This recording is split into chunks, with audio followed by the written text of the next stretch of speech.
The kids are down. The wife's asleep. So in 4 hours, you drank 15 Busch Lights. Yeah. Wow. Yeah. So at 8 o'clock, that's when you checked out and your wife had to deal with you. Night time. Night time. Yeah. Crack a beer. Pour a bourbon. It's After Dark. On ESPN Louisville Plus. Subscribe and smash that freaking like button. Now here's Justin Soforo. Soforo. How do you Soforo. say Soforo? No, it's fur. It's fur, not four. That's why it's fur, man. Soforo. There you go. I mean, it's the same thing. Soforo. I don't know. Soforo? Soforo, my bad. No, Soforo. Here's Justin Soforo. With Anna motherfucking Tarullo.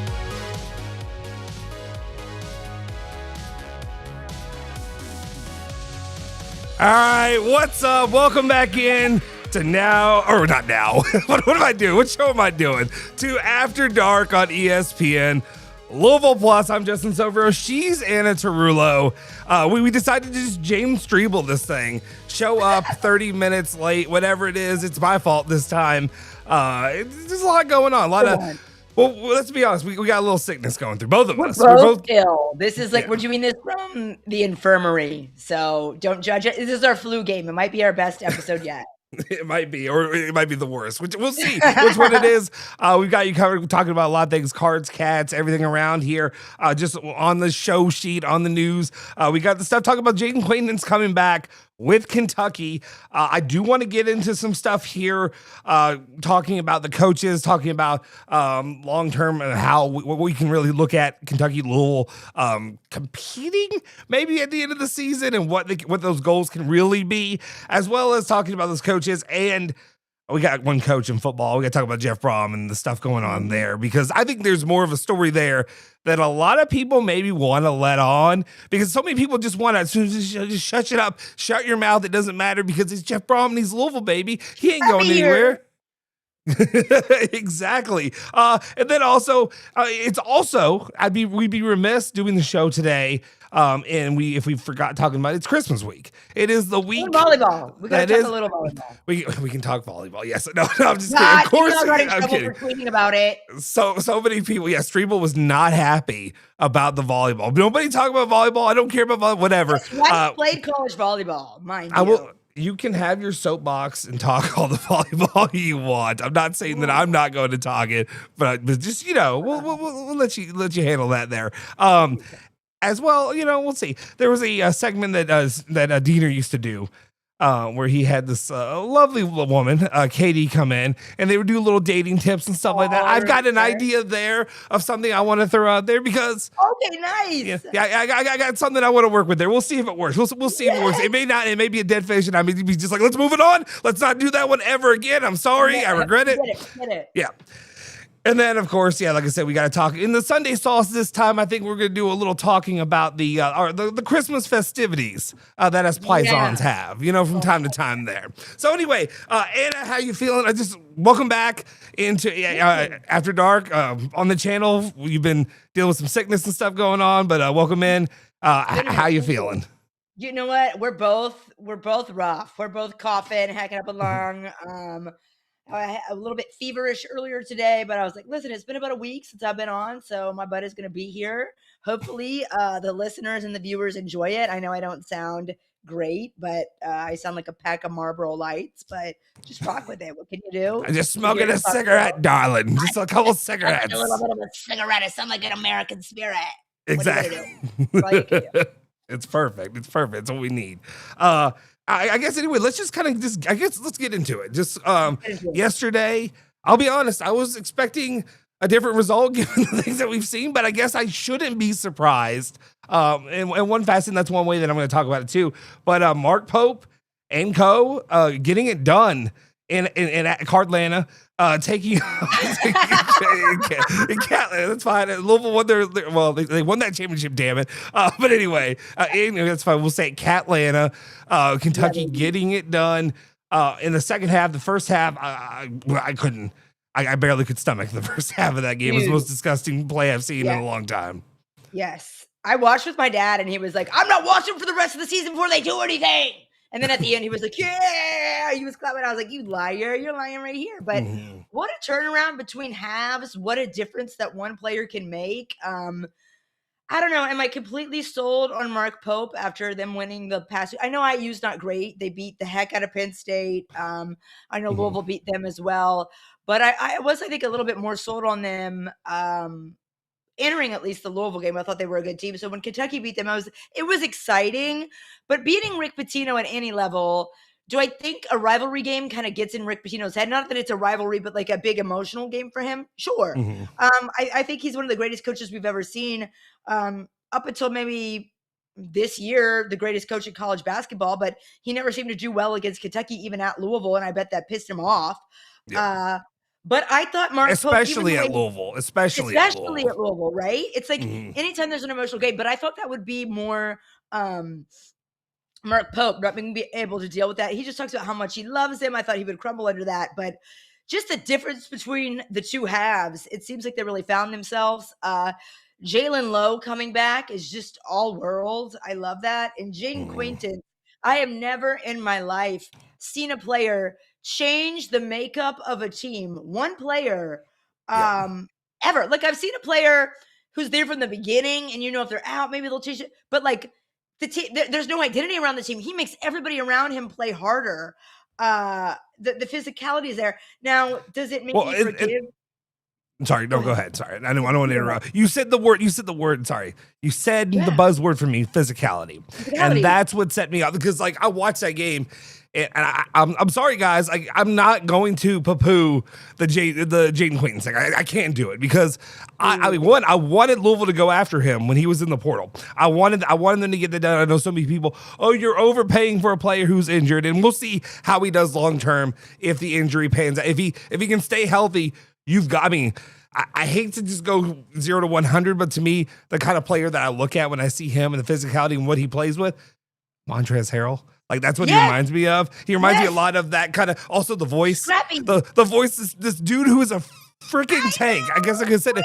Comes in and gets on the mic and sounds, "Hi guys, ha, it's Mickey Mouse." I can't do it. I can't.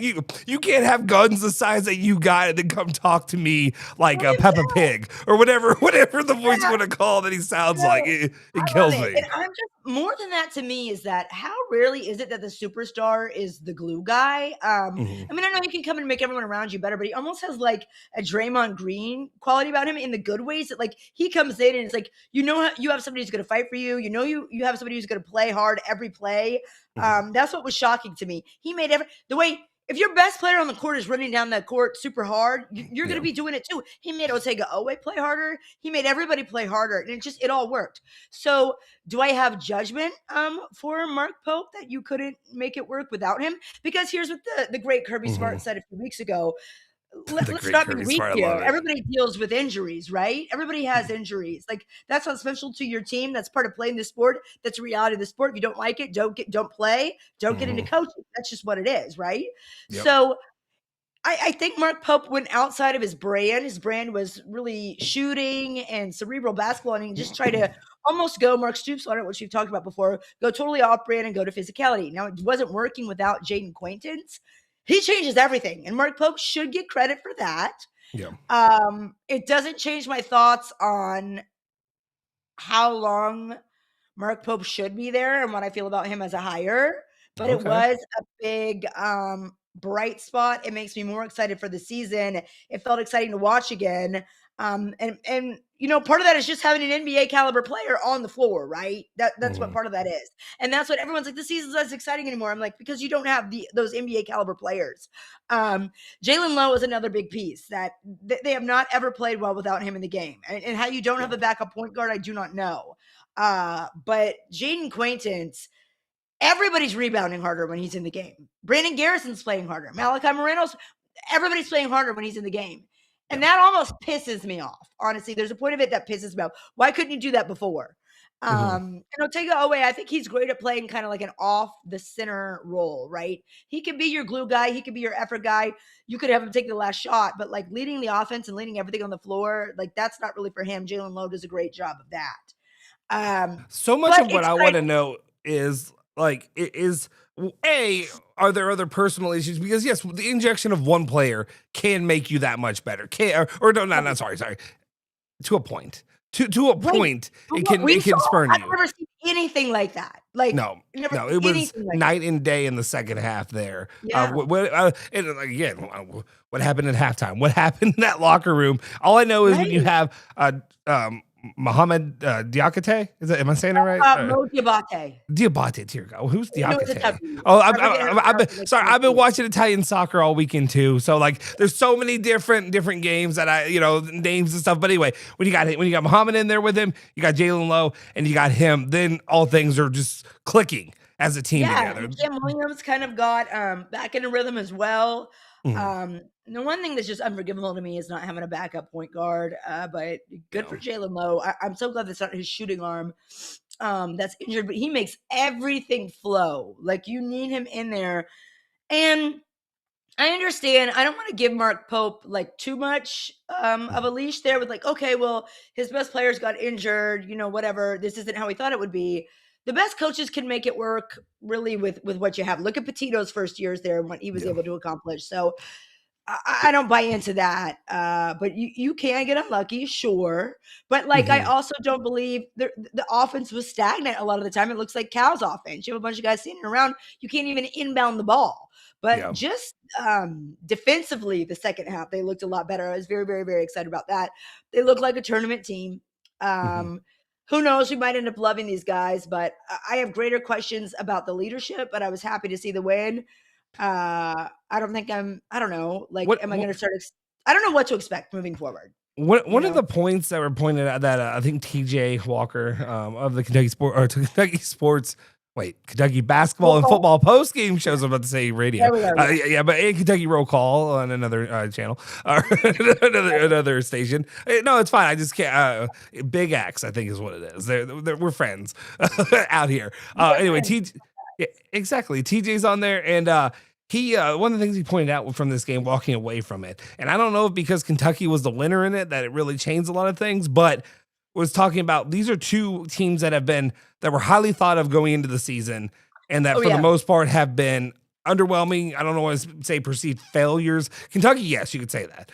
Same thing for St. John's, even too, because you get that Rick Pitino bump. But I don't know how much I want to say that it's Rick Pitino, but he's coaching at St. John's, who for a long time now I never really had a lot of respect for. So he's still putting together what he can while at a lesser school. At the same time, Rick Pitino, the factor of the Rick Pitino and the Kentucky curse is something that I think we cannot overlook. I don't know what it is, because I expected him to come out there. I put the tweet out, and I know Kentucky fans came at me. They were not happy with me. It's fine. All I said is after Rick paddles that booty, come on in. We'll talk about it on ESPN Louisville Plus. And I was wrong in that. I bend the knee to that. Jayden Quaintance made him look better.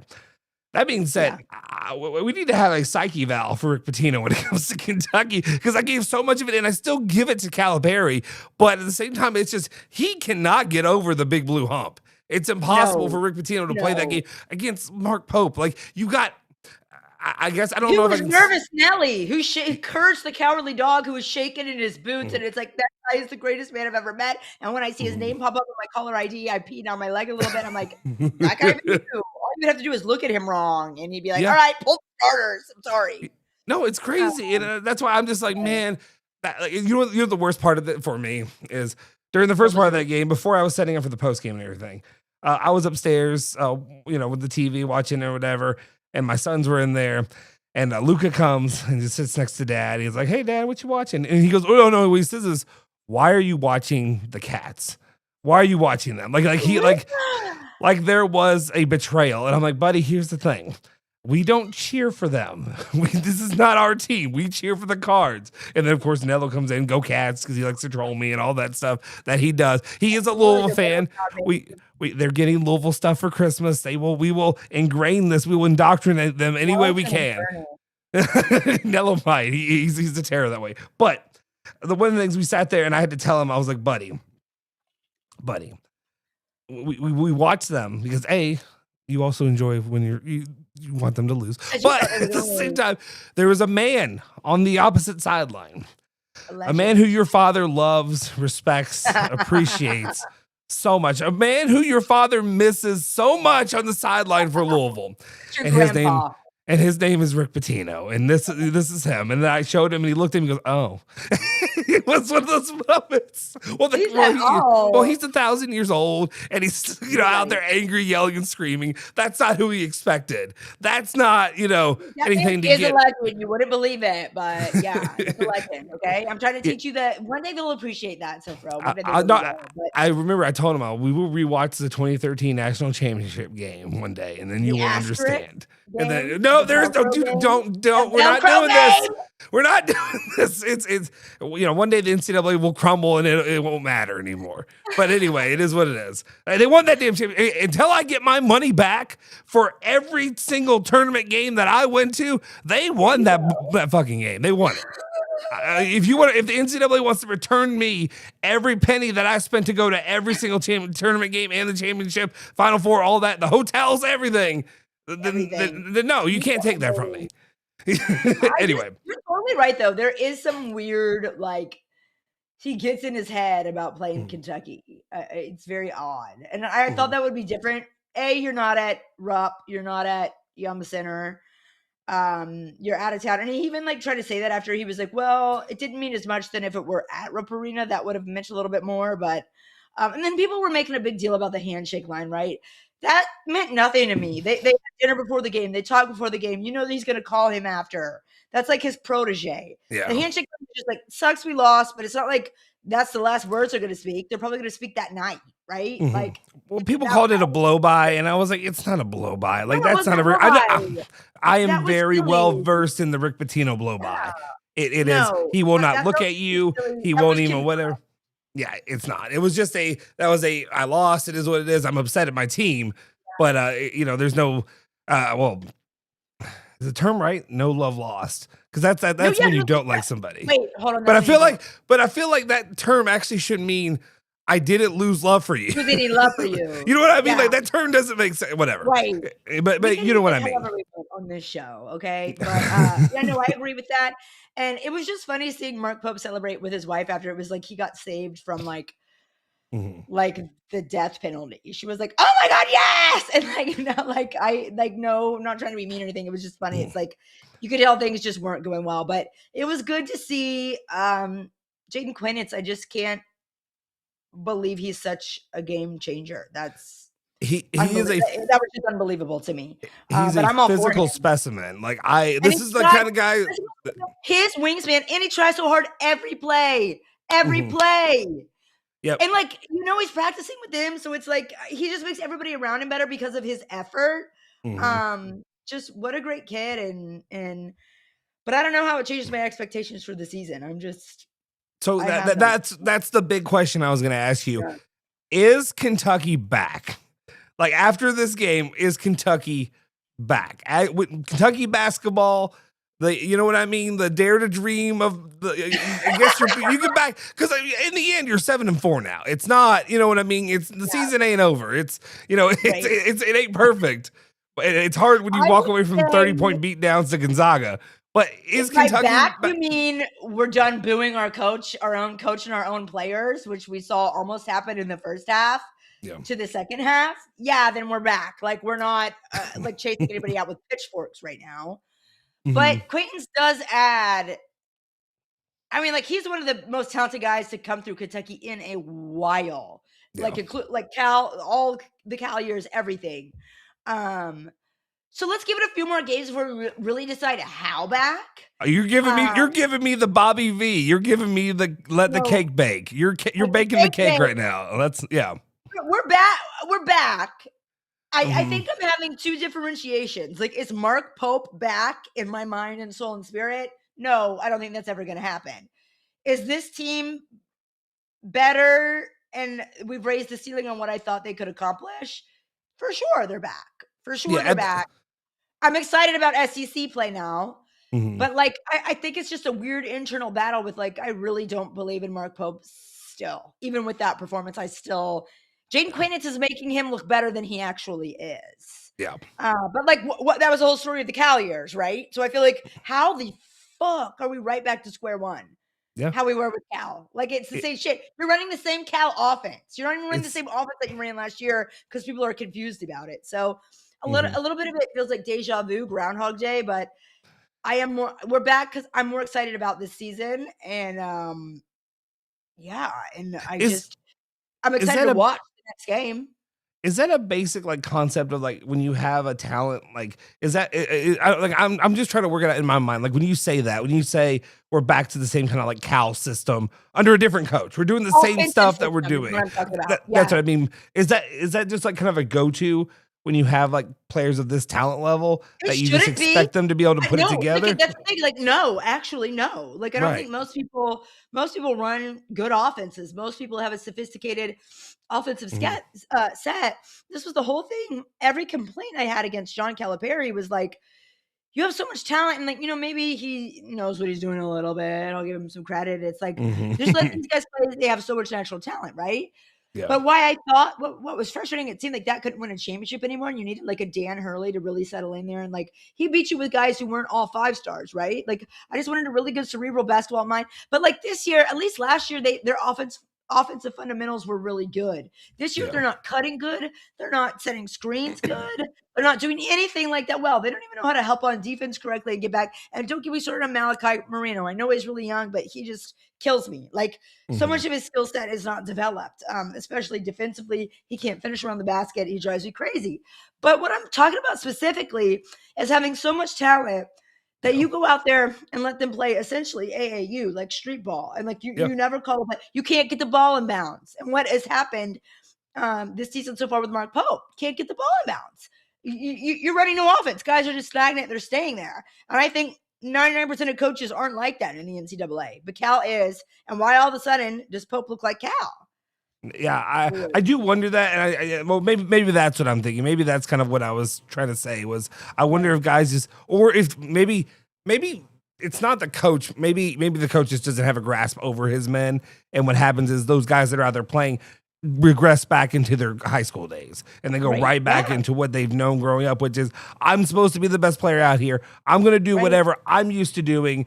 Who cares about trying to work in a system and work in a way that is fluid and will end up increase their opportunities to score, play to play. But it's like anybody else on that team, like except for Jayden Quaintance, it's like they shouldn't feel that way. Like you should be fighting for every spot, like fighting for your spot, fighting every play. So I don't get it, but it's weird. I think everyone's had some growing pains, but it's a good bright spot that JQ is back. Yeah. Guys, do me a favor if you're in here, smash the like button, hit the subscribe button, go to the YouTube channel, subscribe over there. We appreciate the support that we get for sure. And we'll try to keep doing these, week to week. One thing that I do want to ask you, and this is something where I'm either gonna battle you on this, or I'm gonna have to enlist you to hold to control our guy. We're gonna have to have you hold the big rig down, and this is the issue that we're gonna have. And I know I've already seen it leaking out of him on Twitter, and he's been doing this thing where he's been battling Louisville fans and kind of doing. I mean, it's kind of babyish, it's kind of whiny-ish, but it's that.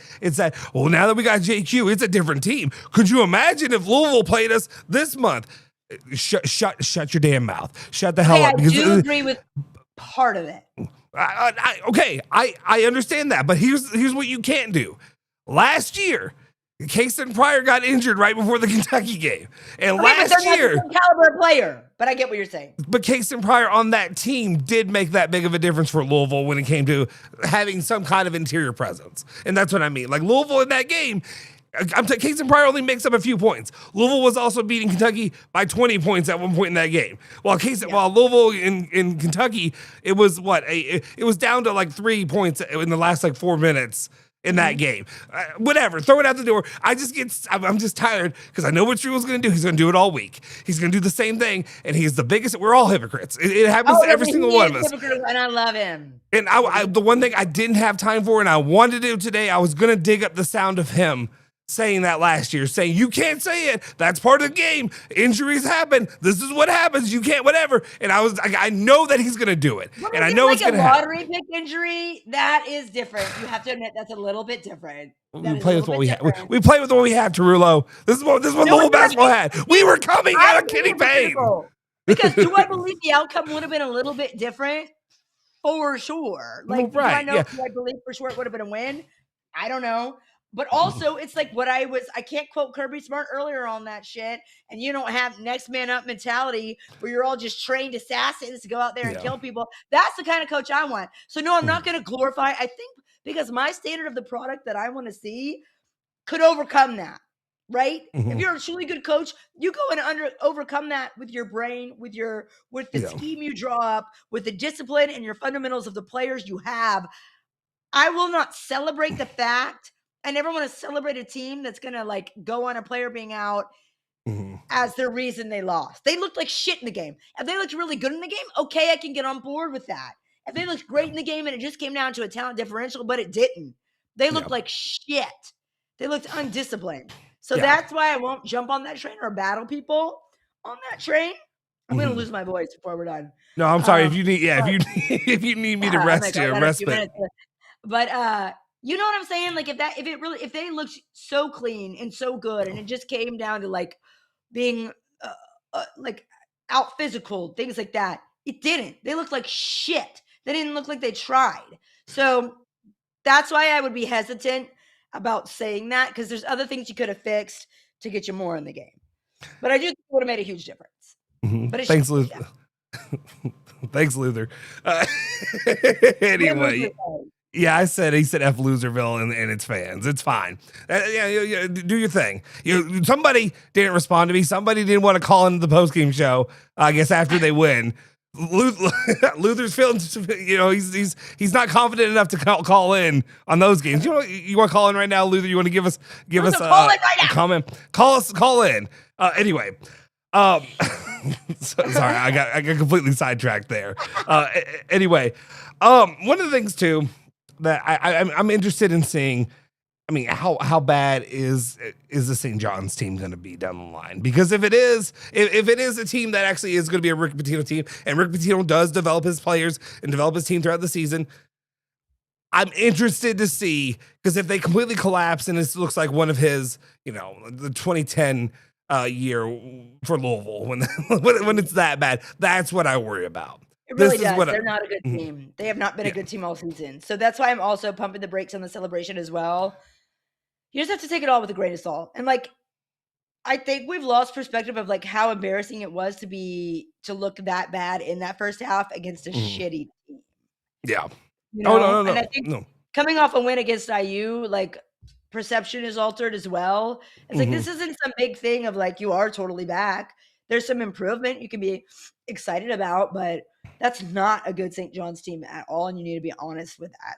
That's the thing. I don't think many people say I'm any type of homer. I'm all about honesty for every fan base, for Louisville, for Kentucky, for whatever. I hold each fan base accountable, I think, to what they truly are, and I'm not out here celebrating in the streets. They're great, but no, I did improvement. And that's something that I'm battling currently right now too, because we got guys.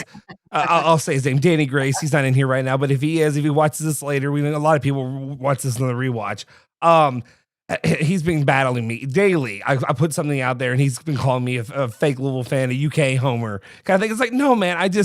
I can't get up here every single day and lie about my team, or to lie about the other team and just say that they're dog shit when they're not. It's not what I'll do. He's a man of morals and integrity. Well, I just don't respect it. It's not that's not fun. Sure. I don't know how you all do that every day. It's when I was good. No, when I was in middle school,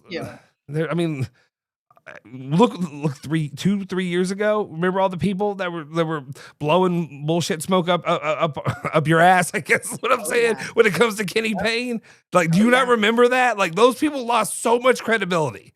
so much credibility trying to tell you that Kenny Payne was going to be a great coach. So it is what it is. Shut your eyes and your ears, okay? That's all you can Exactly. Well, and that's just kind of, we'll see what happens with Kentucky. I'm interested. One of the things, too, that I wanted to hit on. Well, okay, there were some notes I had about Quaintance, but we don't really need to. We were both struggling with our voice anyway. But I'm interested to see his play over the season, especially just seeing the way that just watch him. Like I said, reminded me of young Montrezl Harrell with like just the physical, like you can feel the force, like watching it. Yes, he's got I mean, heck, he's bigger than Trez. At least the guns are. Like the wingspan, the shoulders, like that is a pro prospect. He's built like a Mack truck. Yes. But one thing that's interesting, and I think something that I think Andy brought this up earlier this week, but something that I had thought of is like, why do we believe so much more in Pat Kelsey than we do Mark Pope? Like, is that like, and this is again, players play hard every play. His players play hard every play. They know where they're supposed to be. I love this Pat Kelsey team. And I know a lot of the fans, I think it was undue, the criticism that they were being given. Who did they just lose to? They had lost Tennessee. And it was okay, wasn't great, but they play hard every play. They know where they're supposed to be. They've been in the gym. They just look ready every play. Conwell, your best players are running hard up and down the court. And Kelsey, he just has this like no bullshit attitude that you could tell he's in charge of his team that Pope lacks. I just think his players play hard for him. That's personally my reason of why I respect. So it's all mental. It's all mental toughness. It's mental and it's effort and it's effort. Yeah. It's I think he doesn't overthink things like Mark Pope does. Like it looks like he could drop a goddamn inbounds play and get the ball in and it'll work. Like But most of all, I just think he's been good at getting he recruits a lot of toughness, right? Like my two favorite, Conwell and Isaac McNeely. Now I'm biased about Isaac McNeely because I covered him in high school. He was a polka dot. But, I'll be honest. I was almost after he came back a little bit. I was done with Isaac McNeely.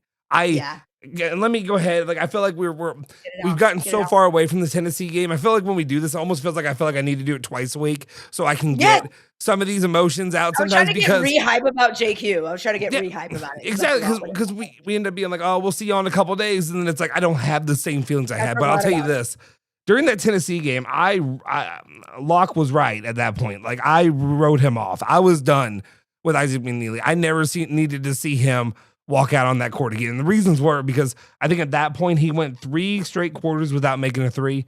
And then I think he ended up making 1 garbage time 3 in the last like 4 minutes. And it's like, that's fine. But if you're not doing that, you offer nothing. You offer nothing on this court because you're not making guys respect you. Defensively, that's where they scored all their points. Like they just kept going on him. Like that's my biggest problem. When you have guys that are built, same thing Tennessee has, kind of a Jayden Quaintance kind of guy that Carey, or is it Carey Casey? I don't know why I kept mixing it up. The Vanderbilt transfer. That dude is built like that's what I want to see Louisville have. A guy who is built like that, who's got some girthiness to him, if you will. That's what I need. That's what I need in my guys. And that's what was bothering me. It's because they were just working our bigs left and right. And while we've got Ali Khalifa's and Casey Pryor out there on the wing trying to take Egyptian magician. Yes. But they're just trying to shoot from 3 the entire time, and I'm like, guys, stop it! Somebody stay inside. Like somebody, like I understand you're all built way too skinny. You're not. So I need whoever I can't remember his name. The strength trainer, get them in the gym, get them eating. Right. Like I remember, I had a guy, one of my good friends from high school, Alex Matthews, was a quarterback for Shelby County when we played there, and he used to ask me, he's like, "Man, how do I put on weight?" I'm like, "Why are you asking me?" But I was like, but he asked me, and I'm like, "Dude," and I just be like, "Dude, you think you want to go run and go play 3 sports like you're playing baseball, basketball, football, all that right now?" Stop. Order a pizza. Just sit down for a second. Order a pizza. Yeah, get the breadsticks too. You know the 2 for $20 deal at Applebee's. Both those meals are for you, big guy. You don't need a date. You don't need that. You take the Bahama Mama. You take the spinach artichoke dip, and you eat 2 cheeseburgers. Whatever it is, just put on some weight. And that's what I need to have these. talk about a different perception, because I looked at this Louisville team and I understand like missing the physicality of like a true like bruiser big, right? But like I even look at like the perimeter players and I'm like, they just look so much more just built, sturdy, in shape. They run up and down the court hard each play. They just look ready to play to me in a way that I do not think Kentucky does. And it just seems like fundamentally they're so sound on offense and defense. I don't know. That's why I respect Pat Kelsey, but I don't know. Louisville's more of a roster construction thing than it is an effort thing, right? Or like even there. like a philosophy thing. But I will say I was shocked at the amount of vitriol I saw towards Pat Kelsey after that Tennessee loss. Not saying it was undue. I just like look at that tape and I'm like a little bit jealous that they know what they're doing out there. So I'm like, that's so you can have that standard kind of thing at this point in time. To have that 100%. So I'm just kind of like, that's crazy that people are like, oh, this is not acceptable. And I'm like, I get it. I would probably be saying the same thing, but it's like, look at where you were. Look at with Pat Kelsey. I just feel like there's something to believe in there. There's something to trust. I think he knows what he's doing and his players trust him. And as long as the team is fundamentally sound, I'm going to buy in. My issue with PK, and it's something we'll see. You kind of remind me, like when you look at like Jeff Brohm and the issues they've had, and I don't know if it's an NIL thing. I don't know if it's the guys that you attract situation. Because, you know, like PK, we laugh about the point guard you thing and all that. But like where there's truth to that is guys that can shoot, guys in the backcourt want to play for him. He's got a stable full of guys. Right. He doesn't have that. We went from the Kenny Payne big man whisperer, having no point guard, having no guys that could run the floor and all that, to having now no real big men, like no real center, no real power forward guys who can really play. Front court. Yeah, we just have like 5 guys that all, no matter what height they are, what length they are, they want to be point guards. Yeah, they all just want to be. Yeah, it's. And that's honestly what I thought Mark Pope would be like until he tried to go off brand this year, which didn't work until Jayden Quaintance got healthy. So like I get that, but no, you're totally on board with that. I will say though, like at least he has tough guards, right? At least they play with like.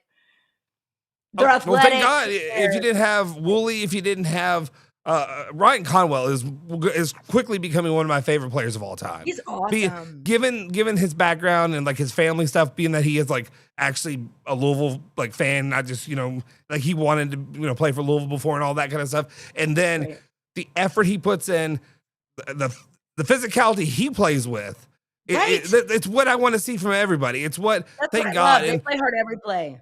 Yeah, and hopefully Michael Brown gets back, but at the same time, even losing him, like some of the stuff that we saw in that game, Michael Brown Jr. was not going to make up for it, obviously. And we can move on from the Louisville, Tennessee stuff, just given the time frame, and then we have some other things that we want to cover. I'm trying to see which way do you want to do a nonsense one? Do I want to go with the Louisville, Jeff Brohm, Michigan stuff? Because that's do a little nonsense, and then let's do Brohm. Okay, all right. First one, I feel like.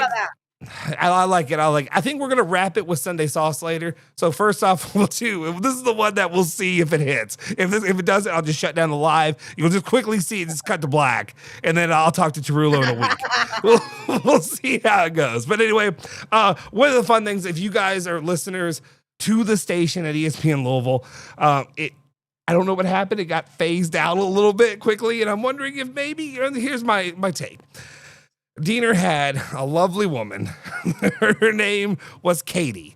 And she would come in on Wednesdays and she would give dating advice. She would come into the studio?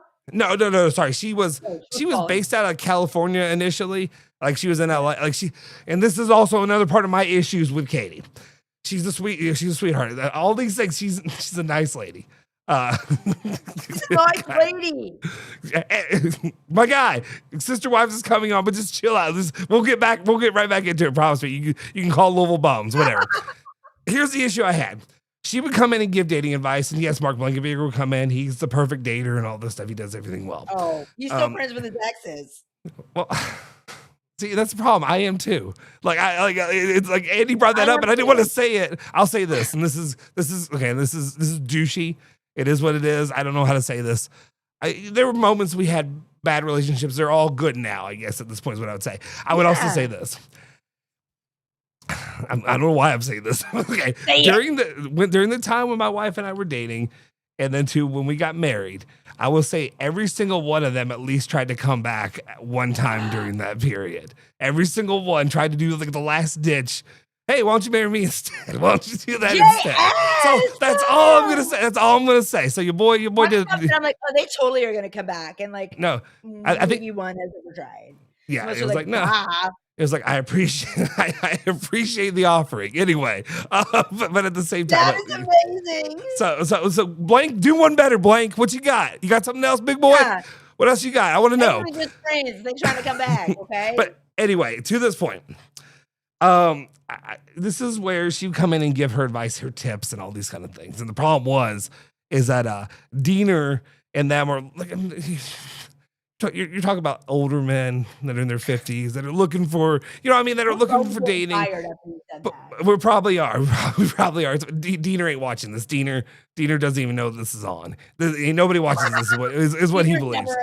Diener doesn't know we exist. I would love. This is the one time, and he's like, Soforo, I saw. I was tuning in last night. I saw this. I saw this. Make sure you cut out any logos with cardinal birds on it or wildcats. But anyway. My issue with her was she was so out of touch. Like, this is not real relationships. Like, I'm sorry. Like, and I mean this. No offense. Okay, you might relate a little bit more to her than most of the people around ESPN Louisville. But like, she was saying stuff like, I mean, this was like Real Housewives of Beverly Hills kind of stuff, and it's like, we're going down. Don't do this. Don't go to like basically saying like, there's. If you're gonna go buy her Tiffany's for Valentine's or something like that, or for your first date, and it's like, no, ain't nobody fucking doing that, bro. You're on sports radio in Louisville. Nobody's buying. Ain't nobody buying buy her Tiffany's. Jimmy John's for the first date. Like, that's what you be talking about, Katie. It would be like it would be like tips on like going on vacation and like, do you go to Italy and this for like the first time? And I'm like, nobody's doing this stuff anyway. So here's my advice as a man who's been married for, I don't have my watch on. What is going on? It'll be 8 or 9 years, 8 years, I think, in May. 8 years. So, I'm doing all right. You're doing good. All your exes came back. Women. Okay. So first off, obviously, women don't like men that are controlling. They are their own person. You have to respect them. You don't wait. I'm not done. Let me get to the end of this. You don't have to overstep and order for them a salad at a restaurant. You don't have to do that kind of stuff, right? She's a boss ass bitch, right? Okay. But I like to do things like this. Here's what I like to do for my wife to show that I'm not controlling, to show that she is her own person and a free spirit, if you will. I like to do this thing where if we go, she'll ask if we want to go get a drink or get desserts or something like that. And what I like to do is I like to go and we'll get in the line, we'll go order or whatever. And then I'll wait. I'll let her order. She'll get whatever she wants, whatever. And then whenever they ask me what I want, I say, no, thanks. I'm fine. And then I just step back. Okay. Why? I don't get it. You've never done this before? Okay. I don't get it. Okay. If you're married, she will lose her shit. She will lose her absolute mind. Women. Oh, she hates it. Like if you go somewhere, and maybe this is just my family circumstance, but I've seen other guys do it too. Okay. What is your intent? Is my question. To just make her mad? Kind of. Yeah, it's kind of. That's kind of where I'm going with my tips. My tips are how to piss off your wife. Is what the goal is in the long term of this. So anytime something like that happens, what you do is just step back and say, no, I don't want anything. So let her order, the Oreo, Blizzard, double, large size, whatever kind of thing. And then just say, I'm watching what I'm eating tonight. I don't need this tonight. Together. She wants to have an experience together. No. It's no. You want the dessert? You can have the dessert. Is what I'm looking at. That's the way I look at it. I don't know. Do that, right? Why is this advice to men? Because it's terrible advice. That's the whole point. The whole gimmick was it's going to be shit advice by the end of it. That was kind of was going swing and a miss. We'll try to get next time. Good. Okay.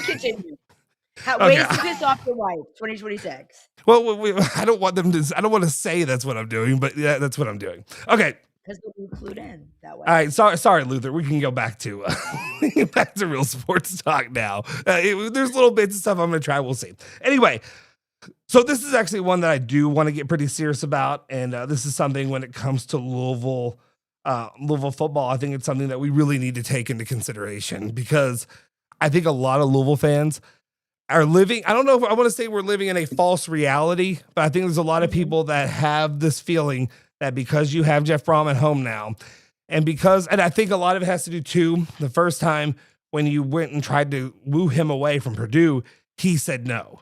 So it almost like built him up a credibility even more of, yeah, but like it's insecurity for us, but also look how loyal he was to the place he was staying. He's going to do that here sevenfold. He's going to be much more low. This is actually how the relationship thing can go into it. Because the first shot for here. Say that again. I think it changes the equation. If he ain't leaving Purdue for his first shot at Louisville, I think it changes people's like what they tell themselves before they go to sleep at night. Like, Tom would never leave Louisville. He's here forever because he's a Louisville guy. I think that like discourages that narrative. That makes sense. Well, and that's kind of how I looked at it. Where for the longest time, it made me feel more secure. But we also have to look at the conversation of where we thought, and a lot of guys considered, where would he possibly go? Where would Jeff Brohm go? And that he would actually be willing to leave Louisville. And unfortunately, well, there's the big time jobs that are opening up, really. And then there's also the NFL. Those are the two places that people thought. Honestly, I think a lot of people really just even talking about a Notre Dame, and we'll talk about that and we'll see what could happen there. But the idea of an NFL job opening up, something like that would be something where he would really maybe consider. And I think a lot of us too, my personal opinion is, why would he leave right now? Blank likes to use this term. It kind of makes my skin crawl a little bit, but his story's not done at the University of Louisville. If that makes sense. Like, I mean, him being right. Exactly. Being a Louisville coach, coming to Louisville, there's the whole Howard Schnellenberger stuff, but then we also found out that was a lie. He lied to us for years because he also said it at Miami before he came to us. So he said it before then too. We thought that was our thing. Car salesman. Yeah, the collision course was it was a lie. So here's the issue, and something that I wonder and that I'm starting to worry about. The situation at Michigan continues to percolate. We had Andy on the Take with Andy Sweeney and Nick Valvano Monday through Friday, 12 to 3 p.m. on ESPN 680, 105.7 and the ESPN Louisville app. You can listen to them there. They had a guy. Who did they have on? Why I'm blanking on it. I made the reel. It was a good guy. it was a good guy. I don't know why. I'm sorry. I'm forgetting about who said it. But his idea, his thinking around that situation was potentially that Michigan instead would kind of, I don't want to say fold up the coaching search, but would promote their guy Biff and kind of just get Biff. Gosh, why am I blanking on his name? Anyway, he's coaching staff. He's the interim coach right now. Biff, thank you, Biff Poggi. I don't know why I couldn't think of that. Thank you so much. Because it's the weirdest name that's ever been given to a human being. It's the weirdest name, and he's also the weirdest shaped guy I've ever seen in my life. That's like a funny name. You're up in there, and I'll take one Biff Poggi with a side of tomato basil soup. Thank you. Yeah, exactly. Yes, he's a special looking guy, but he's holding down the fort, and they think for some reason their idea was that there are so many issues throughout that athletic program there that maybe hiring of a coach right now won't be the fix right now for Michigan. I'm not sure if that's what they felt last time. That's fair. Yeah, exactly. You are a bad guy. A, you leave them with so many sanctions. B, you leave when you work with people. Mm-hmm. For him to work with Sharon Moore that closely and all that was going on during that. Crazy. Yeah. That's crazy. That's D-men time. It's also crazy just because it's so close to home here. Being like, I know guys that work with Sharon Moore. Like one of my close friends from when I was in high school and whatever. He spent days with him, all the time with him, and just being like, "Oh, this is your guy." Now there's him looking like Hannibal Lecter in a jail cell while they're trying to do the whole the court hearing. It's crazy. Anyway, we watched that game with Alabama and Oklahoma just this past weekend. With I don't know about me, bated breath, kind of watching that one to see how that one would play out. And with Alabama ended up sealing that, seems like it's kind of put the kibosh on really the likelihood of Kellen DeBoer going to Michigan, because I think Michigan's kind of wanting to probably wrap this up and get it done pretty soon. The issue with that, though, go ahead. I really couldn't see that happening anyway. Like, I know, like, I understand why people thought, but like, nobody's leaving Alabama until you're forced out. That's how I feel. That would be insane. But go ahead. You think so? I just wonder, because some of the issues early on in the season, it just hasn't really felt like a clean fit. He definitely feels like he would be. No, and I never thought it was Big Ten. From get-go. I still don't think you leave the best job in college football. Like, I just don't think you do it. But I hate the fit. I hate the fit. Okay, man. Okay, real quick, and this is we're gonna detour real quick. The one thing that I did need, and that I think would be freaking hilarious, would just if Lane Kiffin were to make the move to Bama. If Kellen DeBoer went to Michigan and then Lane Kiffin on a dime didn't even coach a game at LSU and goes to Bama, that would be perfectly late. He wouldn't do it because LSU is on the same plane as Alabama. But I think you would. Like a half an inch below. But Ole Miss needs to get their fucking perception right. Ole Miss pisses me off so fucking bad, and so does Pete Golding. Pete Golding. The only reason you are where you are is because Lane Kiffin's staff, who he put together the players he got there. So get out there trying to stop it. He's like, we don't have a basketball goal in here. Blah, blah, blah. Y'all about to fucking suck next year. Y'all about lay down against Tulane. Pete Golding's going to suck. Okay, Ole Miss, you let Charlie Weiss Jr. come back, be your OC. What is so different? He's going to LSU. What the fuck is you think he can't poach players? What the fuck is so different than letting Lane Kiffin come there? And you are not on the same stage as LSU. LSU is closer to Alabama than Ole Miss is to LSU. Lane would not leave LSU to go to Ole Miss. LSU is about the easiest place in the world you can win a national championship. And it's the best fit on earth because both of them are ratchet. Oh, it's it's so good, man. I miss it. Weeks ago, I had pulled somebody had made a AI Lane Kiffin is a bitch, Lane Kiffin is a hoe song, and it was the greatest song I've ever heard. And I was gonna play it going in and out the whole show. I wish I still had it because it was amazing. Again, I still think it would be hilarious, and it would be the most Lane Kiffin as a hoe thing ever to leave LSU and go to Alabama if they won them. But that being said, it turns the eyes back to Brohm and the situation there. One of the things I want to put out there is this reel that I had created from Josh Hurd came on with Mark Ennis on his show. The Drive with Mark Ennis, 3 to 6 p.m. Monday through Friday on 93.9 The Ville in the ESPN Louisville app. I like to do these little drops to show that there's a connection between us doing this. But anyway, one of the things I wanted to show here was this reel, and that is not what I was looking for. Oh, that was me looking for quad ones. There we go. Because Pat Kelsey only went 2-2 in quad one games, while Mark Pope had 11 quad one wins last year. So that's just an interesting little factoid to me. But anyway, I wanted to play this sound of Josh Hurd being asked about Jeff Brohm, the situation with his contract extension, and all that, giving openings at Michigan, Utah, etc. Is that quiet? I can't hear it. I hear nothing. You're not hearing? Oh. What can we provide from a university standpoint? And those are things that Let me restart it. Can you hear now? We're continuing to work through some things that Jeff has asked for, and I think I've been pretty clear that the things that he's asked for haven't been necessarily so much personal in nature, but how much support can we provide from a university standpoint? And those are things that we're continuing to discuss and try to make sure that we're aligned on. I think Jeff feels great about being here. Obviously, I feel great about Jeff being here. He's done a tremendous job in his 3 years here. here. Obviously, with the history that he has with this program and the city here, want Jeff to be the head coach here for a long time. And so just continuing to have those conversations, see where we end up. Obviously, there's some things that are wanted on their side of the ledger and some things that are wanted on our side of the ledger. But I think the conversations that we've had, I feel like we can get to a consensus point and move forward in a unified way here at some point. We're continuing. Was that the nice way of saying pony up? Yeah, The well, support we can provide as a university. But dude, all props to Josh Hurd for the honesty there. That was actually incredible. A lot of respect for that. It was too honest for me because I feel like that doesn't make me as a fan feel any more comfortable about the situation. It doesn't make. That's why I'm supporting the honesty, because I would feel less comfortable about that.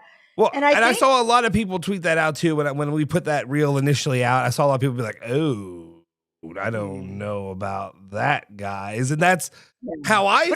But it's you willfully have your eyes closed, like But this is the issue with Louisville fans. Like, no offense, it's like you are not like you don't have the resources like to be a top contender as other places do in terms of recruiting everything. Like, yes, you could get the financial support with NIL, whatever, right? But I don't think it is as easy to. There's never been a national championship. That's not as easy as a path as some schools where it has been done multiple times. And I'm not saying that as a fan, as a rivalry, as a hater. No, I'm just saying I like when everyone's honest with themselves when they look in the mirror.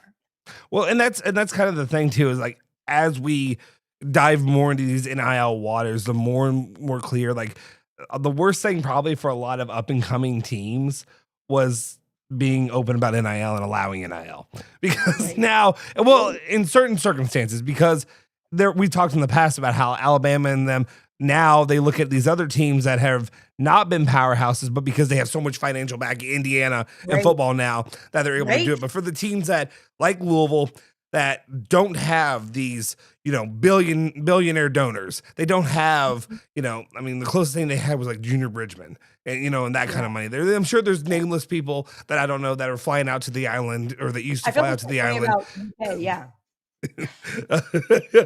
Maybe we'll see if those documents ever get redacted, or unredacted. Sorry. That's what happens when I'm doing open records for Metro at Louisville. That's what they look like every time I send them out. It's just it's just exemption.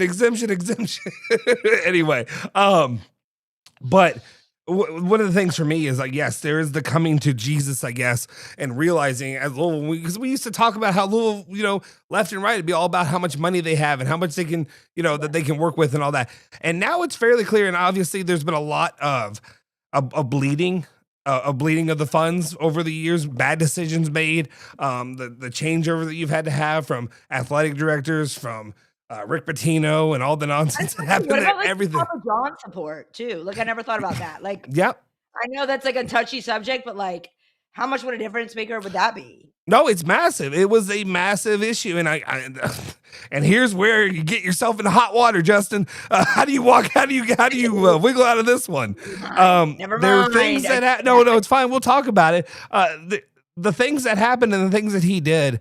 Especially, I'm not trying to say just in that time, but especially during that time, were no-nos. You can't do it.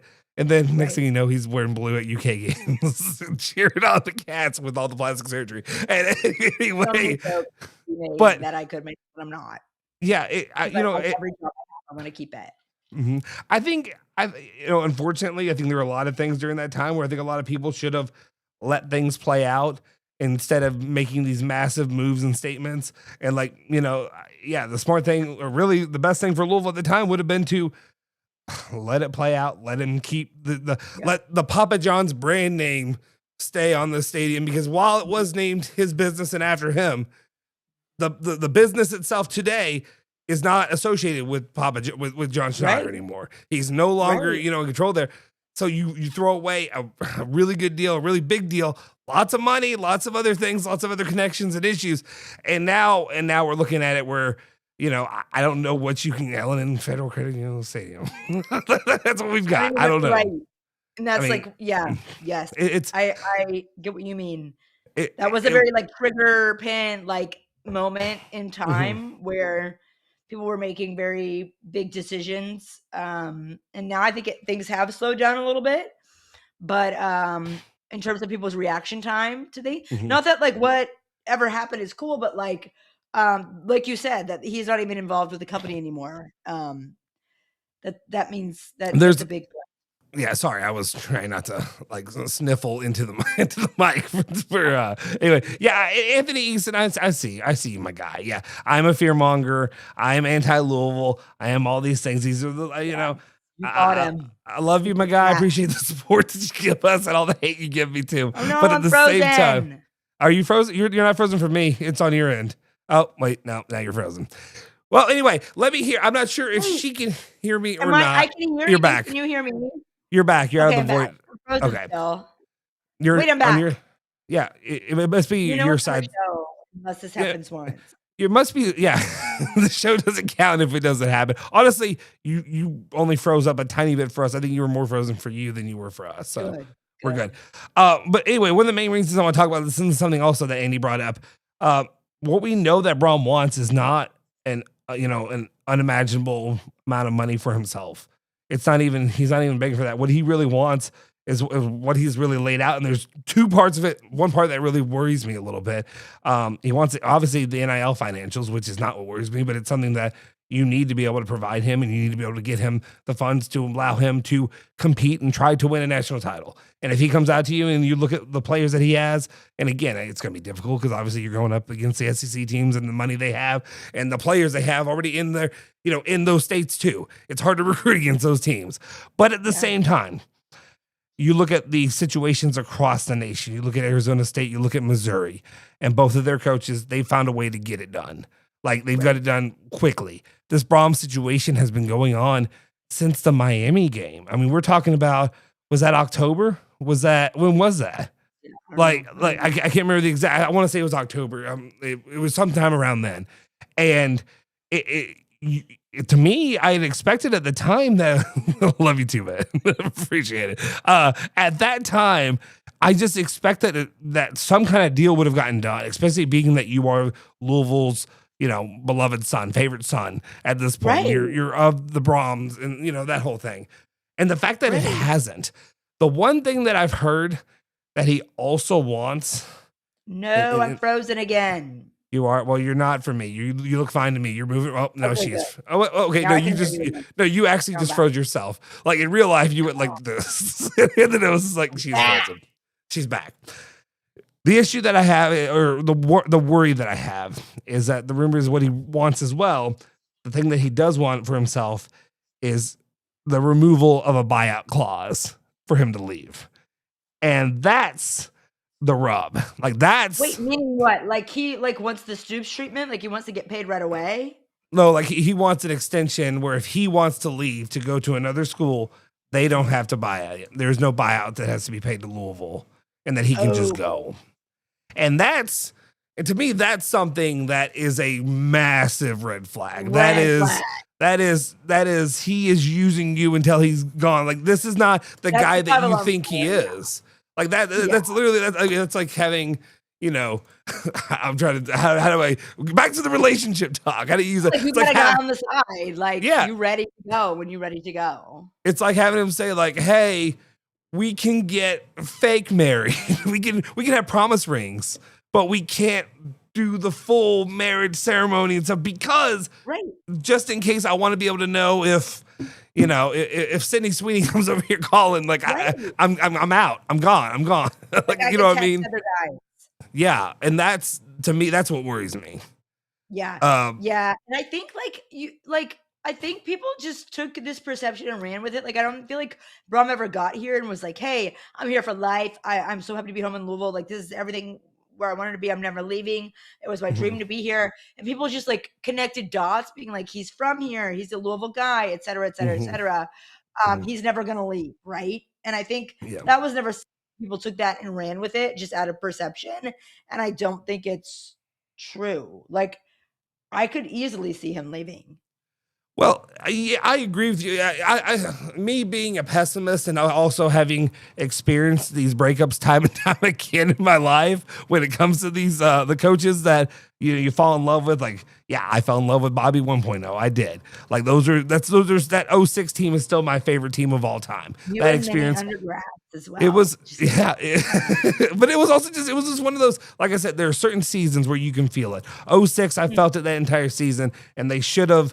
Like I said, if it weren't for just a couple stupid things that happened in one game, they potentially, and I don't know if the computer systems would work well enough, but with where they were sitting, they should have, could have, would have played for a national title and would have beaten that Ohio State team instead of Florida getting in that time. But it is what it is. And then they went back to back. But anyway, yeah, exactly. But I think when it comes to Jeff Brohm, I think the reason a lot of people had that hope was because I think a lot of us put our own personal feelings into his shoes, into him people have to realize, because I know too, having friends that are in coaching, they just view it so differently than we do. Well, look at Will Stein going to Kentucky, right? Mm-hmm. It's just different. It's a business. It's like The Godfather. It's business. It's not personal. No, exactly. It's so much about, where can this get me to where I want to be in my career? And like, what's different to me, and like, I operate differently. Like, I'm not that I don't want, great things by any means, but like, I could go, let's just be honest. Like with the ESPN Louisville Plus stuff and stuff that I work with here and do all this, I could go do this a lot of places. I could probably go do this at a lot of places that would give me a lot more backing than I get at ESPN Louisville. There are people and their relationships, and there's reasons that I only would want to do it here. Like there's reasons that I want that I push for it as hard as I do it here, and it's because I actually like the feelings that you have for like Louisville and stuff like that. Me being a listener for a long time, I have that investment in the station and like wanting this to be great. So like I pursue that, but at the same time, most people don't operate that way. It's just not. No.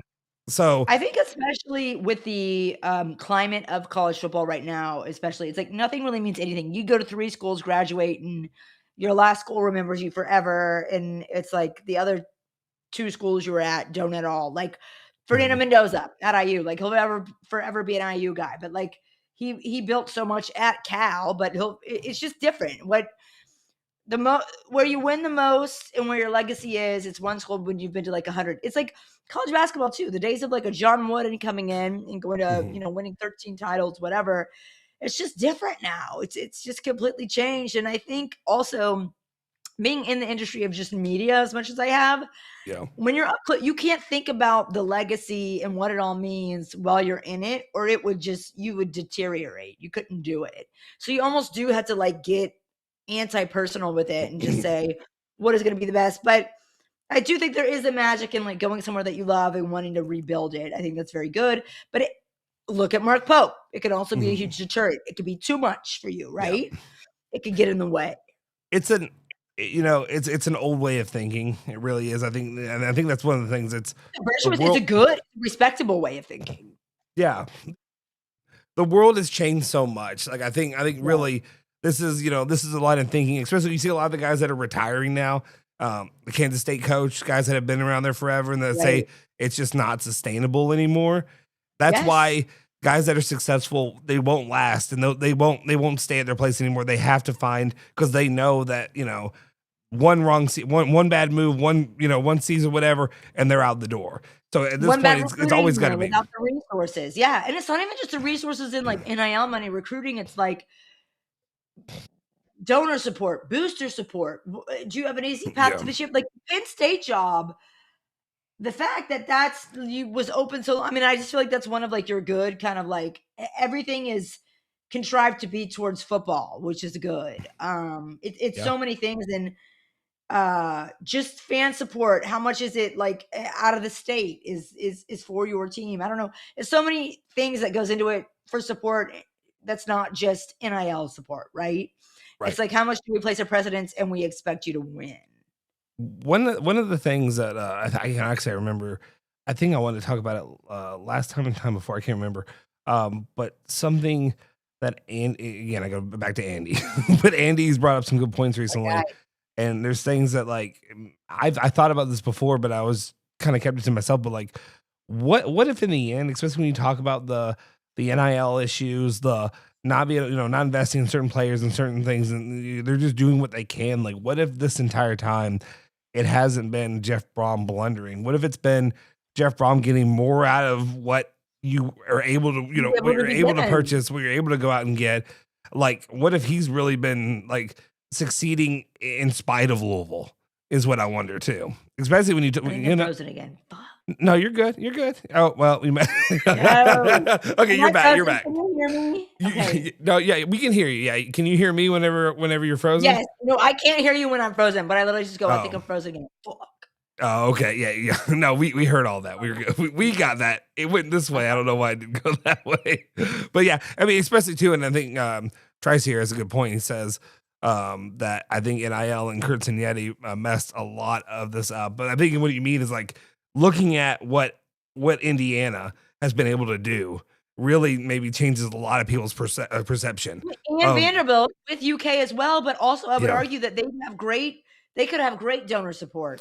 Like I saw a stat recently that was like IU has the most, like they have more alums in the world than anybody else. Like they have the most like alumni who are alive than any other school in the United States. Like they have a great donor, including Mark Cuban. Like I don't know how much. I know you can still hear me. I'm frozen. Okay, look, I'm back. But like I know that Mark Cuban is an Indiana alum. I don't know how much he's donating to football, but they've got a great business school. They have one of the top business schools in the country.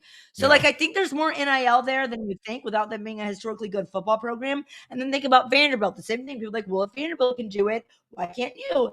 And that I give no excuse or room for Kentucky when they try to use that excuse. I'm like, yeah, if Vanderbilt and IU can do it, so can you.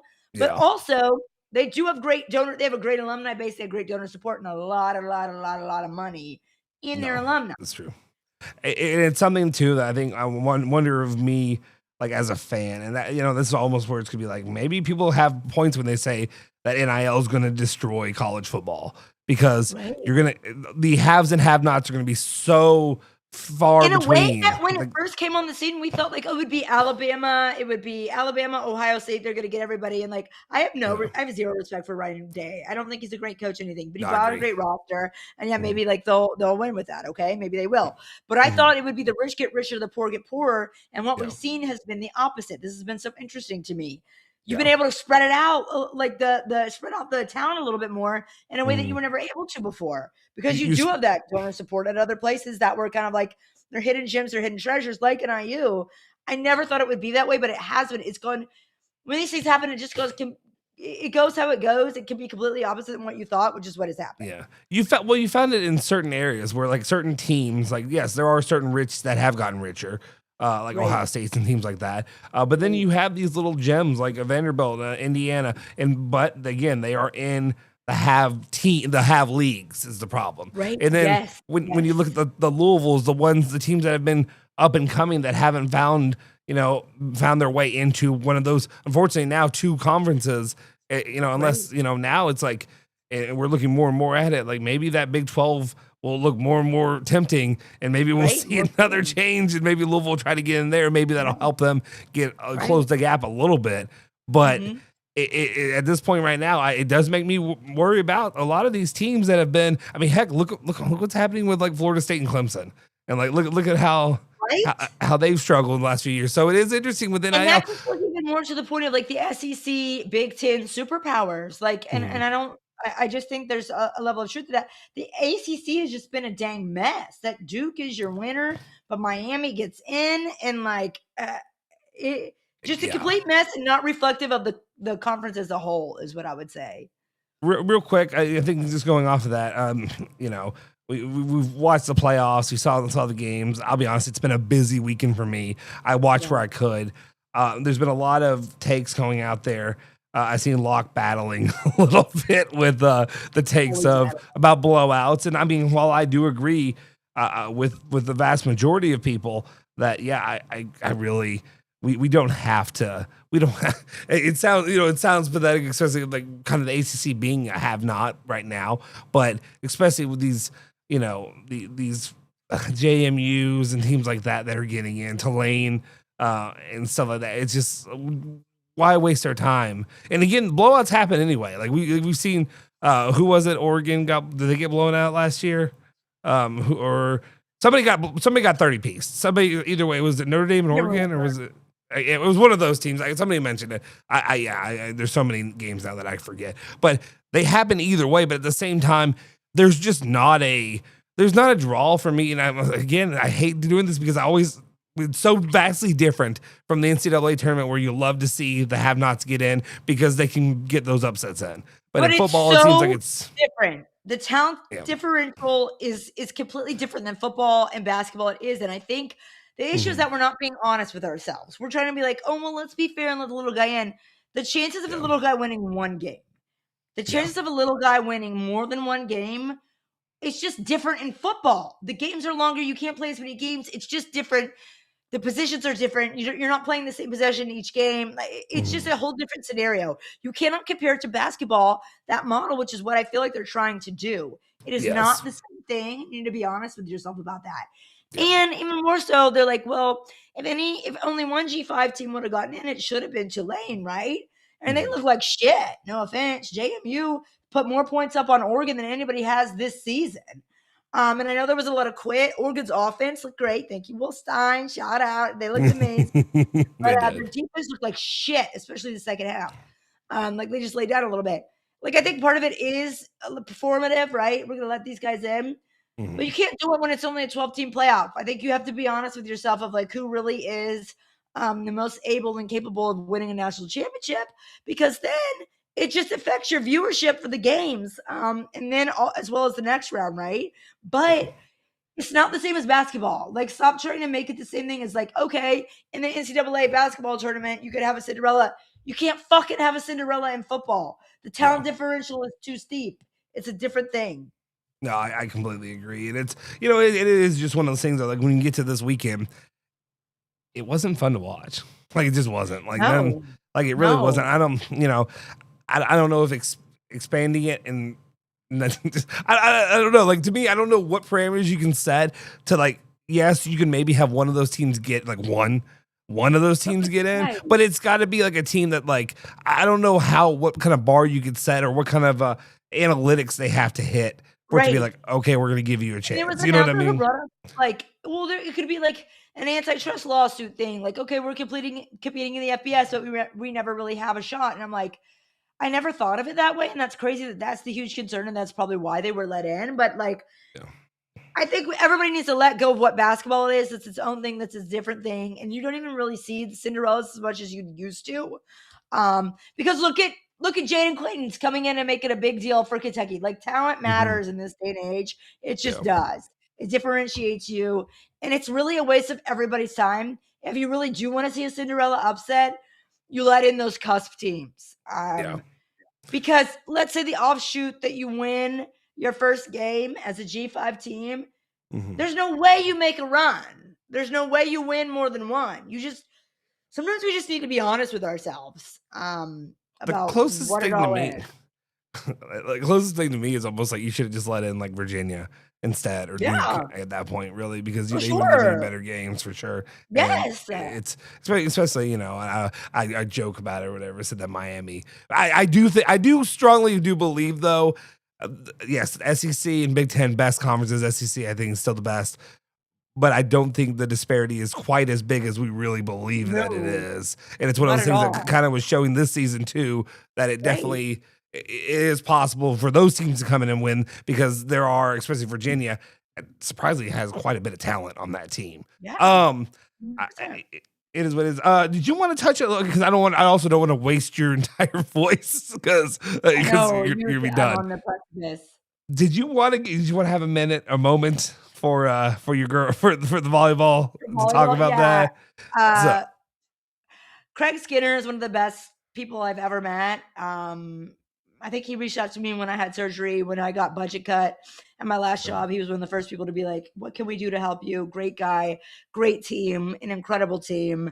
It's frustrating because you sweep or you win the SEC tournament, you win the SEC regular season, of which Texas A&M, the eventual champs, they're in the SEC.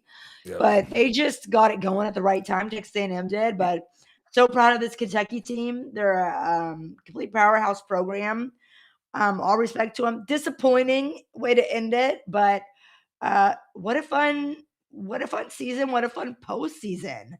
And I just want to hit back a little bit on people being like, why are they watching? Everybody's watching volleyball. It's the first interview on SportsCenter. It's been on all the major podcasts. It's fun. It's great. These ladies are competitors, and I'm not just saying that in some like friendly way. Brooklyn DeLay played with a torn meniscus all season. It's the most nerve-wracking sport to watch in the postseason. So great job, Cats. We're all proud of you. That's basically the gist of it. Texas A&M, they just got hot at the right time.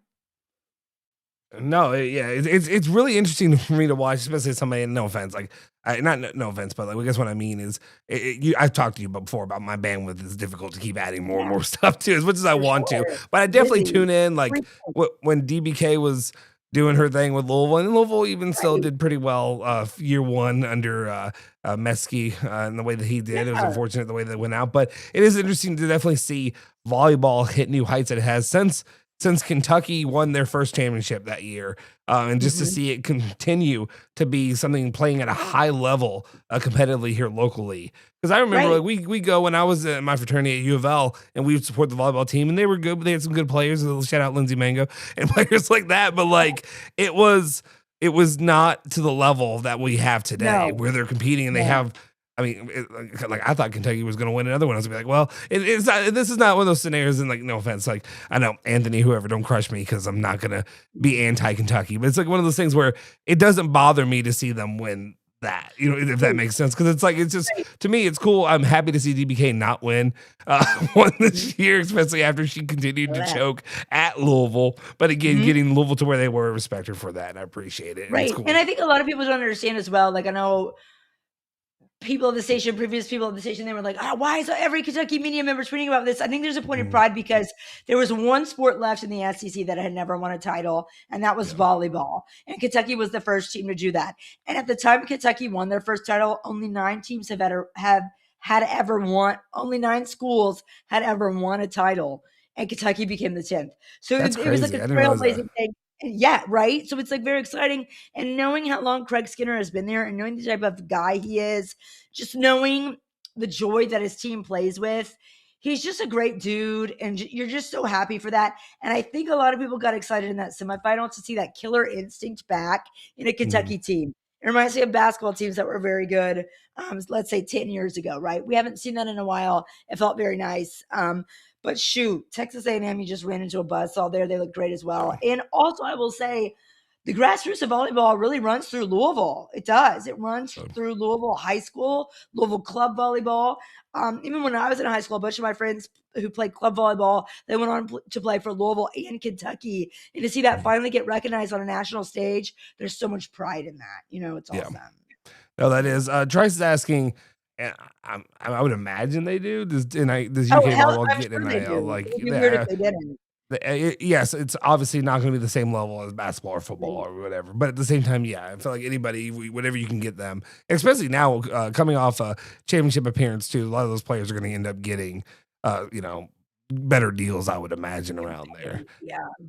Okay. Well, I feel like this is the moment, and I'm trying to find a way to organically work this kind of stuff in. But just given that it's the time, it is that time of the season where we can. Did I put it under the wrong thing? I put it under the wrong thing, didn't I? Yeah. Give me. Oh, there it is. Okay, never mind. Okay, there we go. I completely flubbed it once again. We're getting back into this thing. If I take time off, I just get rusty over here. So just to start it off, we got a little.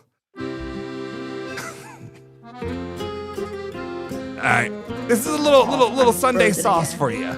We're gonna start here. This is just like a little intro thing. I was trying to have a little intro song to get into it. It's got to be done. That is in a way that is not what's it called?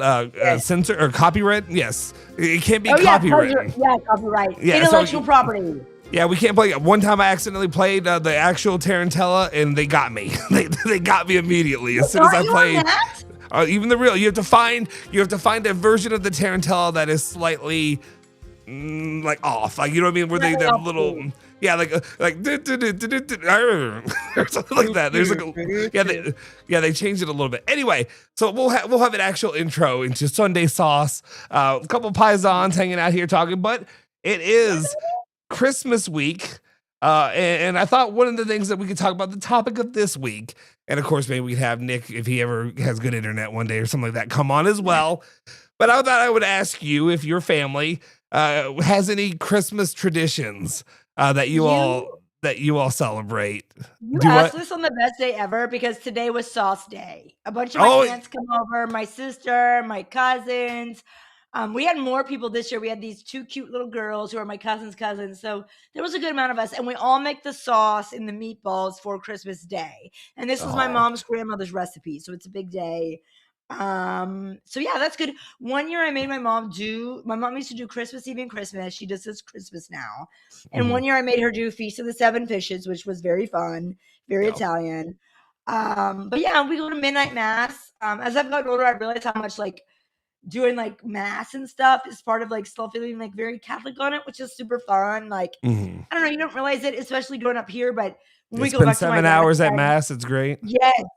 Million hours at mass. When we go back to my dad's town in Italy, we went back this summer and they were doing this huge like processional through the town. And it just felt you could relate to it. But that's really, wait.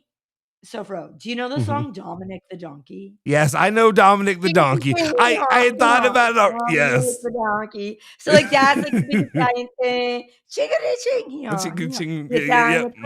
Donkey. So like that's really it. Like I'm sure something else might hit me, but usually just Sauce Day is a big day and I love it. So here's the funny part, and this is one of the reasons I bring this up too, is just getting a little bit better in touch with my roots a little bit, because we have little bits of the stuff that I didn't realize was an Italian thing or whatever.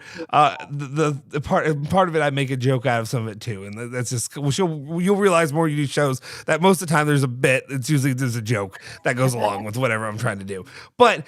I looked around and like a lot of my family, it's weird because it's a mixture of cultures, because the Italian background, and you could say the Americanized part of it, you know, like we all have like, you know, Nick and Bob or Fazoli's or Olive Garden or whatever they want to say they are. By the way, I appreciate you for going to battle with Strebel and setting things straight. And I think I did re-look, because I think I missed the beginning part of that, but I did listen back, and I think you did help move me up in the rankings.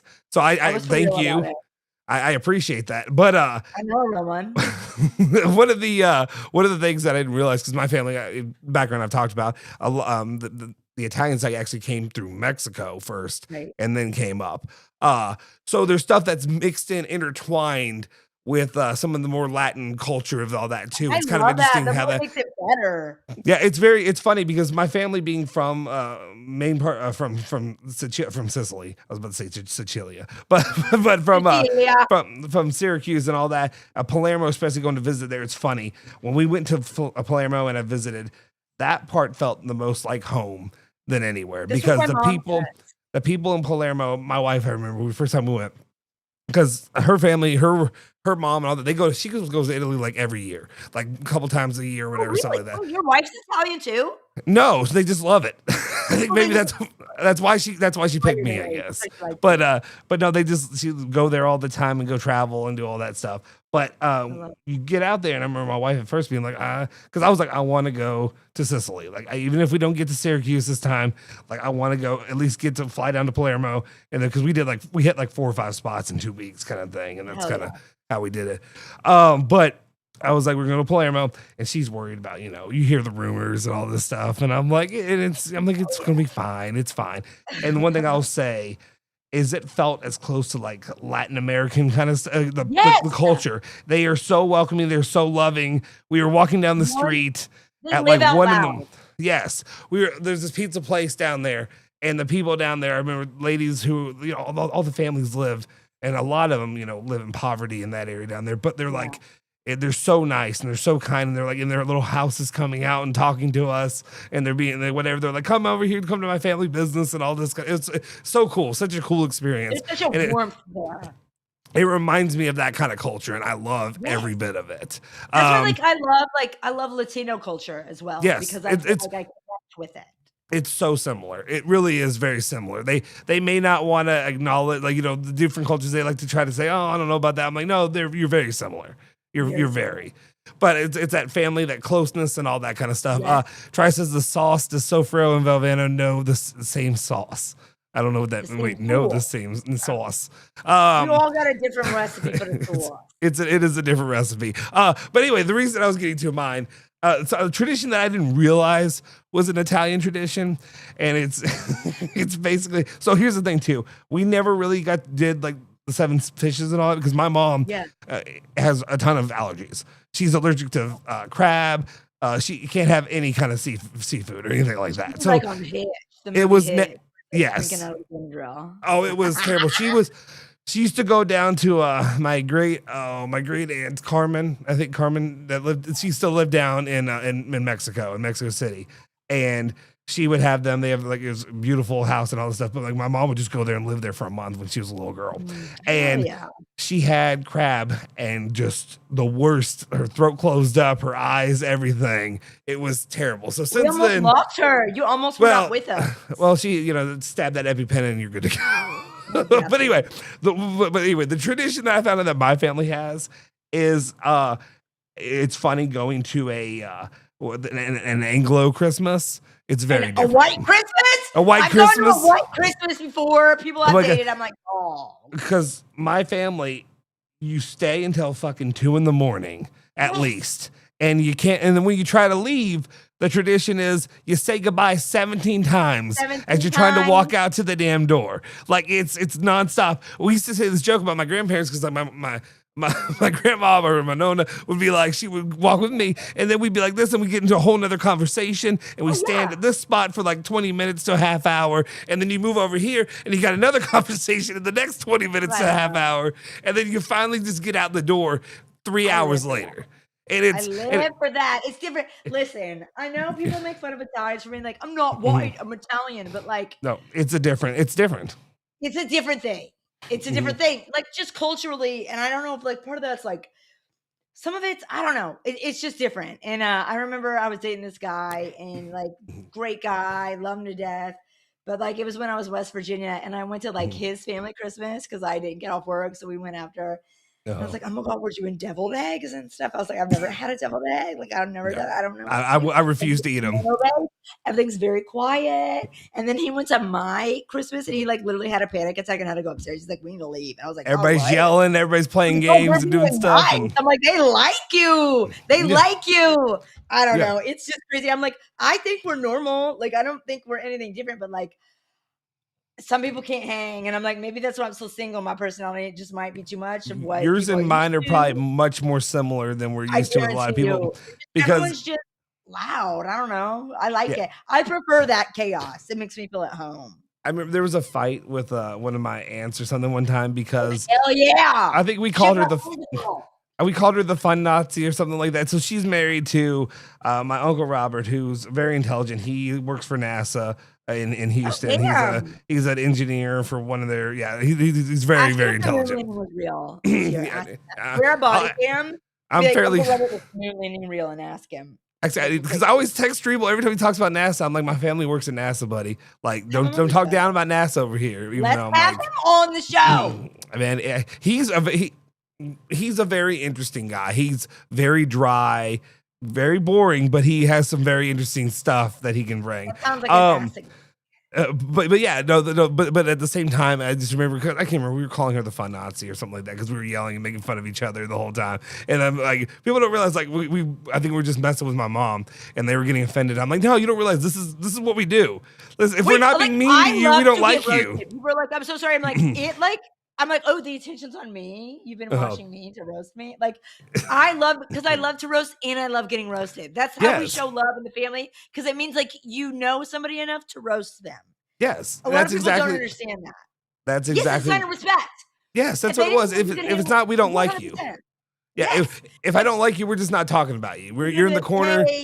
You were like my brother's girlfriends that they would bring, and we'd be like, "Yeah, we're not talking to her today." If you're in the family, you're getting made fun of, and that to me, like nothing warms my heart more than like a newish family member, and you can get in on the making fun of them. Like I feel like siblings. Yeah. I love that sibling dynamic. Like that's I love family. I love family. There's definitely got to be like the roasting of the new person when they come in, and it's like, okay, now if you can handle that, if you can handle the heat, then you're good. One of the it's funny too. Crap, what was I thinking? You were saying, okay, the tradition going thing. But yeah, it was just funny to me though, because I just found like I started seeing like posts, and there's certain like Instagram accounts and stuff I follow that are like Italian centric or whatever kind of thing. And it's funny, and to realize, I didn't realize that's what I was gonna say. It was just funny going to my wife's the first time when we were dating. I mean, this is 11, 12 years ago now. I think when the first time we went to like her family Christmas, and it's like we get there, they do it, and it's fine. It's quiet, it's quieter, but they actually her aunt is married to a paisan as well. The Turries. Shit, you froze. So am I? I'll wait. I'll wait till she returns. We'll see. It'll wear off. Okay, no, I'm back. I hear you again. Okay, your last words that I heard were her aunt. So her aunt's married to a paisan as well, the Turry family. So they come over and they're all loud, and we're all doing all kinds of nonsense and BSing, and he's into sports. But the thing is, he's like a Big Ten guy. So like he doesn't have a team. Like he's from he's from New York, but then he's from Indiana. Like we moved to Indiana, so he likes Indiana, but he also likes to cheer. Bob Lowe wearing an NFL hat. Oh, but the rest of us we just roast him the whole time, because it's just like, man, pick a fucking team. Like you can't do this. You can't go. I like Ohio State this week. I like Indiana this week. Also, just be a Big Ten fan. That's weird. It's the mustiest stuff. Like, to me, the Big Ten is so musty. I can't imagine just trying to be a Big Ten. Exactly. Well, it's also just, I don't know. The SEC for a little bit had its little part for me when I was younger, that I was like, this is kind of boring to me. But now I think when football, after like 07, 08, when SEC football became, it's always been SEC football, but really took the stage. Yeah, that's what it was. Yeah. Once that happened, it just got a new aura about itself, that it shook a little bit of that. Yeah, it got rid of a little bit of the mustiness that I felt when I was a kid, at least. 100%. But anyway, it's just so funny, because going to their Christmases and stuff like that, outside of them, and it'd be like, it's just like her dad's side. It's like, it's 6:00. Bye. Everybody just leaves, and I'm like, we're done. Was this a matinee? Was this a matinee Christmas, or like, are we? Yeah. Half of our family doesn't even come till like after 9 p.m. because they know. When my mom gets offended, she's like, "Well, so and so, this aunt said they're going to the other family first." I'm like, "Bitch, that is a compliment, because I'm gonna the night here, so they don't have to leave." Yeah, so that's a compliment. See that you get all the ones that you don't want to do out of the way, and then you finish it with the best one. You have an excuse to get out, and then everyone knows where they went. I'm like, she doesn't even see it that way. She's like, well, they were never the priority. I'm like, you're the main priority, because you can stay here all night, and they do. We're on the same page. I'm glad we did that. So yeah. So anyway, I think this in general, I hope everybody has a good Christmas, has a good time with their family. I hope Kentucky basketball goes back to being bad. Hope all that continues. No, honestly, it's nice, because I was really worried that every single show was just going to be Kentucky's dog shit. And I thought we were going to be doing. I thought we were going to be doing the Kenny Payne thing for Kentucky the rest of the year. That's what I thought we'd be at. Honestly, don't give him too much credit. We're not that far away. We'll see, but definitely in the new year with SEC play and ACC play, we'll see where it goes, and we'll be hopefully covering it every step of the way here on ESPN. And then are you going to be on Streebles this week? Are you with the way your voice is? Well, honestly, I was not going to go in tomorrow because I had 100-degree fever today. So yeah, he might prefer that. He might prefer that you don't if you do. Yeah. And part today, I'm like, y'all, I'm not going to subject your children, but we'll see tomorrow. Okay. Probably not, yeah. It's just like with COVID. Now it's like a 12-hour, 24-hour. If you don't have any symptoms, it's fine. Even though if you're at work, don't come into work. Don't come into my work. Just don't. Like I got kids. I'm trying to make it through Christmas. Anyway. All right. Family. That man has a family. Exactly. Yeah. Any other final thoughts today? I think we're good to wrap it up, and we'll do this again next Sunday, hopefully. Unless, Yeah. I don't have it. I was trying to think. Right. When is the holiday? Right? We miss it. We miss it. It's like midweek. We're good. All right, guys. We appreciate you all for tuning in. As always, if you haven't already, do me a favor, smash the freaking like button, hit the subscribe button, all of that good stuff. Make sure you go over to the YouTube channel, follow us there, and we will see you guys next time. Cards Cats. See y'all.